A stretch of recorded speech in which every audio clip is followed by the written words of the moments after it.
Hey Danielle, so my topic is mobile security and Black Phone, which just means Black Phone's effort in mobile security. So some context to this would be mobile security before the incredibly advanced handheld technology we have today would have just included web security, as all devices just operated through web portals if internet access was even available. So really, to think of this, it would be imagine your primary flip phone where you used to just be able to access some account settings online, and that would really be it. Mobile security now has to be attacked from different angles due to the complexity of the interactions the device makes.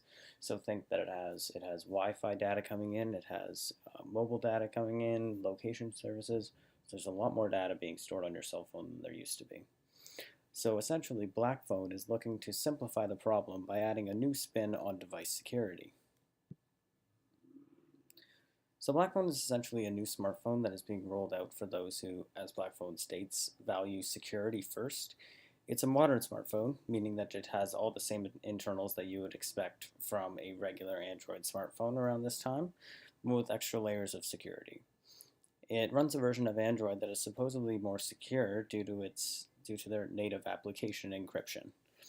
What this really means is that the applications that are a part of the device system, being text messages or phone calls or emails, have a form of encryption for their data, which makes it very hard for someone to steal the information and read it due to it being stored in both letters and numbers as opposed to it just being written out.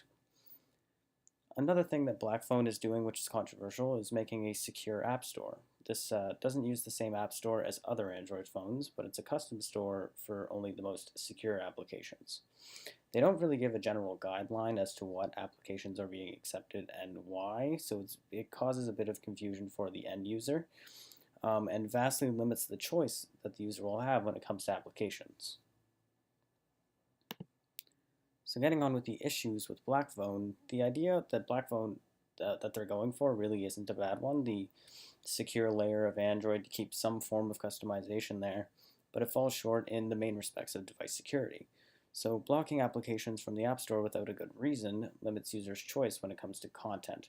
So really, when you only have a couple games accepted that are along the same lines, it makes competition with those games very hard, which threatens the idea of an open app market. So an open app market would be when you think of Android, when an application gets submitted, it will almost always be put on the market because there's not that much stopping it from being put on the market.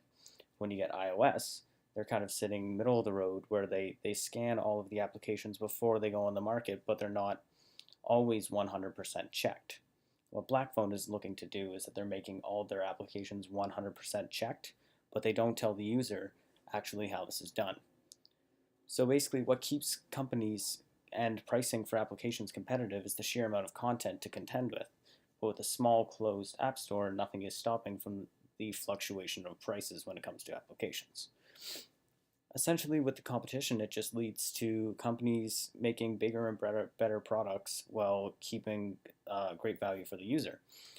Essentially, BlackPhone has the possibility of leading users to a closed app market where they don't have much choice and are forced into certain purchases.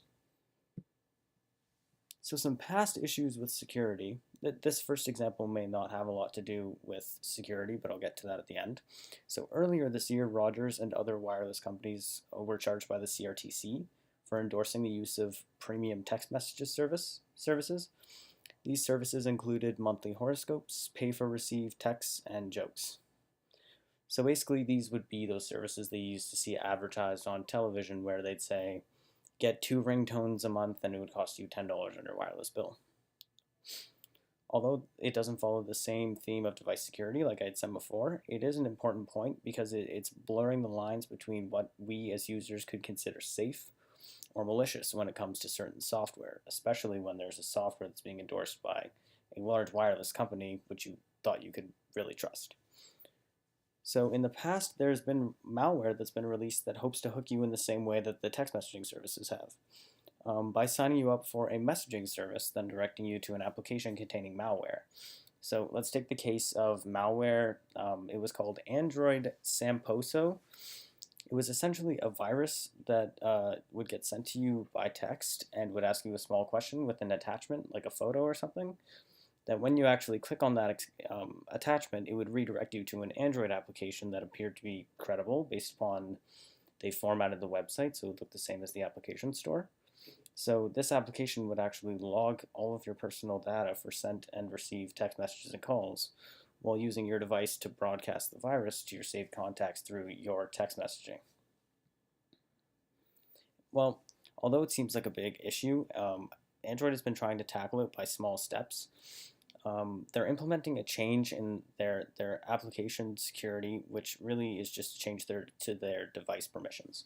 So they've developed a clear and understandable menu system that lets you pick and choose what applications can and cannot access on your device. So this leads to my proposed solutions to the device security problem. So the first of two proposed solutions would be a back to basics approach in relation to application security and coding. So we won't be able to solve application security if we're steadily building a stream of insecure applications at this current moment. By that I mean it has to be free of memory leaks, secure with encrypted data transfer between the application and its servers, and free of malware. To accompany this first solution, the first solution would just be to code a more secure application environment. To accompany this solution, there would have to be a guideline that would be implemented for companies and programmers alike.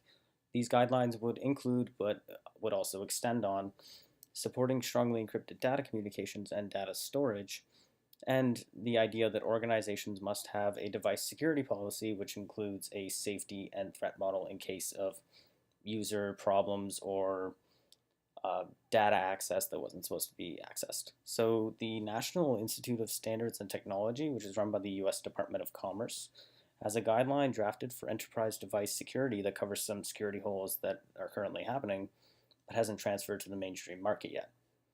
They maintain that every piece of software or application should spring to cover specific security objectives, being confidentiality of data, integrity, and availability. So confidentiality of data is an obvious concept, but integrity refers to the company's use of your data. So they have to be able to use your data and store it in a certain way that holds them to the highest integrity. And when it comes to availability, it just refers to a company being there and being able to help the end user as much as possible if a problem arises. So in conclusion, the best way to tackle this problem would be through both coding changes and a new guideline implementation. Thank you.